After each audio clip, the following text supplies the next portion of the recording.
Welcome back to Talking Fitchburg, everybody. We're going to talk a little bit about staying safe out there when it comes to going to the beaches and the lakes and everything in between. In some areas here, I saw there are some beaches closed in Dane County currently with this, but what is blue-green algae? What is it? Well, let me tell you, Jeremy. It's also known as Cyanobacteria, and it's a group of photosynthetic bacteria that many people refer to as pond scum. Blue-green algae are most often blue-green in color, obviously, but it can also be reddish-purple or brown. Blue-green algae generally grows in lakes, ponds, or slow-moving streams when the water is warm and enriched with nutrients like phosphorus or nitrogen. So this is why it's usually a big deal when we're talking about the farm fields and the runoff and all these types of things.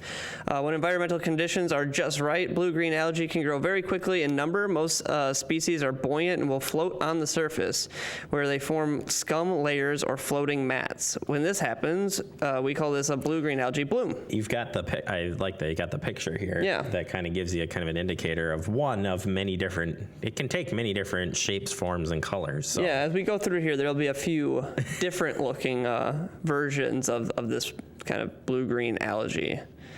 So yeah, so basically that's called a bloom that you're seeing right there. And then Wisconsin blue-green algae blooms generally occur between mid-June and late September, although in rare instances, blooms have been observed in winter under the ice.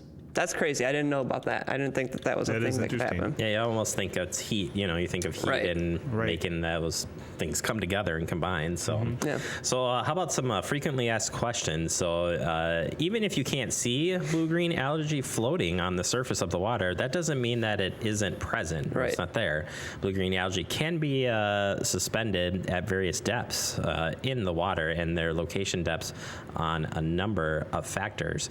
There are no quick or easy remedies for control of blue-green algae once they do appear in a lake or pond. But you were kind of starting to mention this a little bit earlier. The regulatory agencies like the Wisconsin Department of Natural Resources, at DNR, or our friends over at the Agriculture, Trade, and Consumer Protection are working with communities in the state to reduce storm water runoff.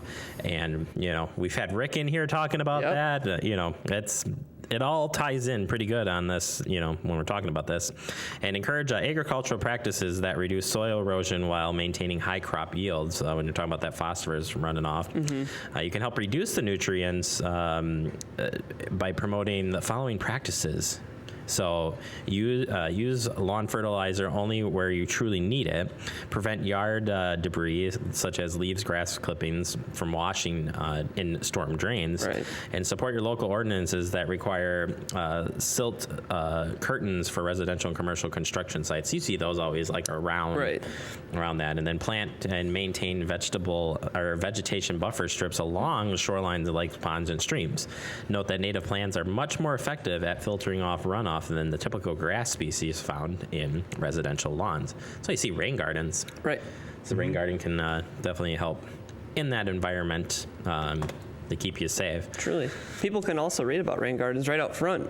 Right up front of City Hall here, we have a rain garden. There's a nice little board there that has information kind of about what they do and stuff like that. So check that out. We should meet Brick out there and do a follow-up to that. It's been a long time. It's been a while. It's a good idea. Yeah. So, Preston, we've kind of set you up here on it is maybe ways to keep it, but let's talk about if you do happen to get involved with it. And it can make you sick, and your pets too.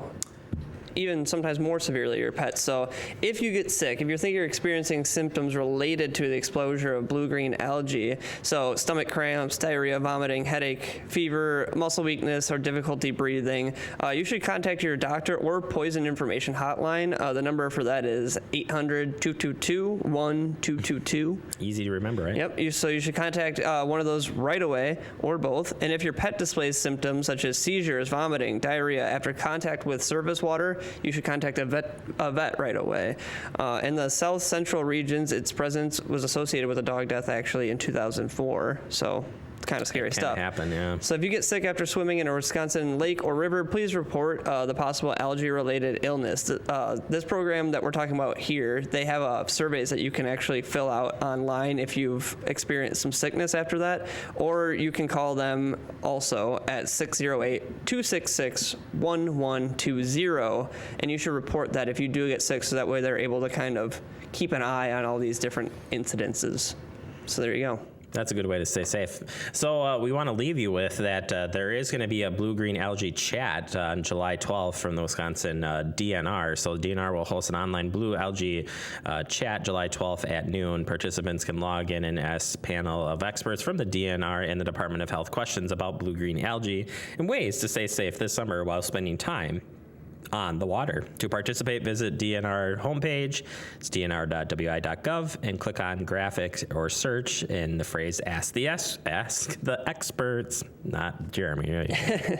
Or you can check this out online as well. I found this on the press release page of the DNR, so you can kind of get their weekly news and you can find more information there. And if you go to the Department of Health's website and search blue-green algae, it'll actually give you for the and even in Dane County, if you search Dane County Health, it'll give you the beaches that have it or closed. Awesome. So if you're about to head out to a beach, you can find out more information there. Very good. We'll get this information up. Maybe we can get this up on Facebook with a link. Yeah. That'd be good. All right, let's take a quick break here. Coming up next, we're going to preview the Splash Pad's third birthday. It's next. Talking Fitchburg.